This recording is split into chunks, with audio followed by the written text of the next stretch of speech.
महाराज जी नर्मदे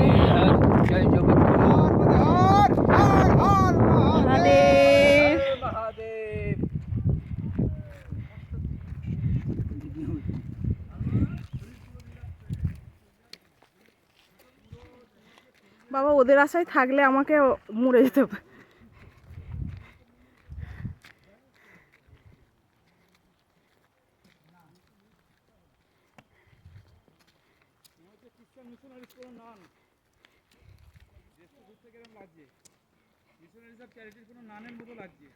এই রে